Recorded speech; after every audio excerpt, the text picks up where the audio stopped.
Split en Croatie nous accueille sous les palmiers, le soleil et la mer bleue.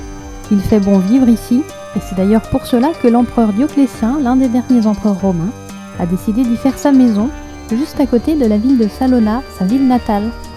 Après la mort de l'empereur, les invasions barbares détruisent la ville de Salona.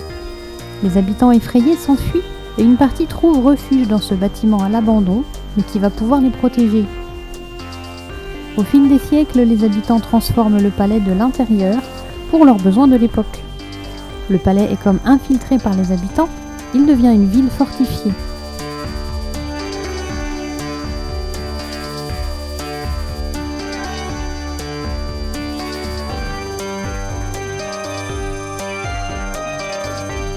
On trouve sur les murs des ouvertures réalisées à toutes les époques de l'histoire, à différents niveaux en fonction des aménagements successifs. La statue des Grégoire de Nîmes trône côté nord du palais. L'évêque Grégoire a défendu l'utilisation du slavon au lieu du latin dans la liturgie au Xe siècle. Il est vu postérieurement comme le défenseur d'une Croatie indépendante. Réalisé par le grand sculpteur croate des années 1920, Mestrović, ce personnage est une icône de l'identité nationale de la Croatie. À l'intérieur de l'ancien palais, c'est un dédale de couloirs à ciel ouvert. Dans le palais à l'origine, les appartements de l'empereur et des salles de réception et d'apparat. Une très longue galerie avec des arcades, surmontée d'un jardin suspendu, était presque posée sur la mer turquoise.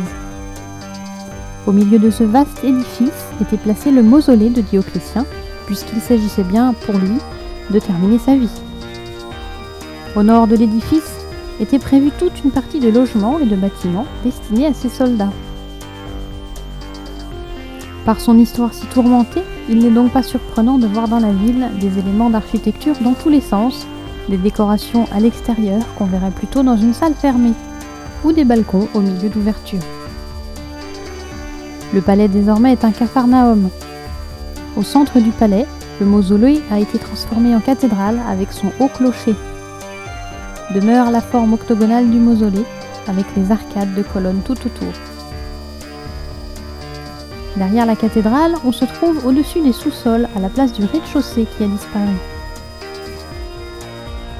Les innombrables terrasses de café, le linge qui sèche omniprésent, les escaliers, les ruelles, tout cela forme un tableau bigarré, sans oublier les fontaines, cruciales sous ce soleil de plomb en été.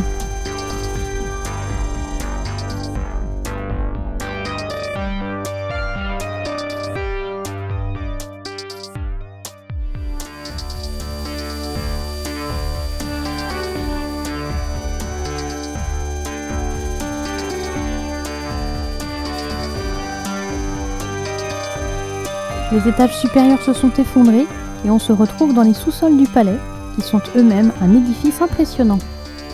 Entièrement bâtis en pierre de taille, alors que les Romains utilisaient plutôt la brique avec génie, les sous-sols ont pu résister aux soubresauts de l'histoire et des guerres, mais aussi à l'avancée de la mer, au remblaiement des habitants qui les utilisaient pour se débarrasser des détritus. Ils ont été dégagés et sont visitables désormais. De magnifiques caves voûtées dignes des constructions romanes bien postérieures. Leur utilisation n'est pas très claire, la distribution des salles est assez curieuse avec de longs couloirs et de petites pièces alignées.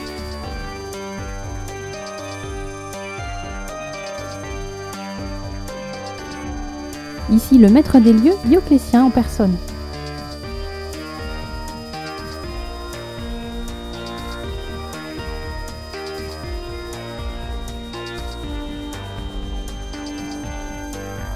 L'astuce des Romains nous fait encore un clin d'œil. Pour éviter des tuyaux de fonte trop gros et très longs, ils ont trouvé une façon de tailler les pierres pour en faire de parfaites évacuations d'eau usée.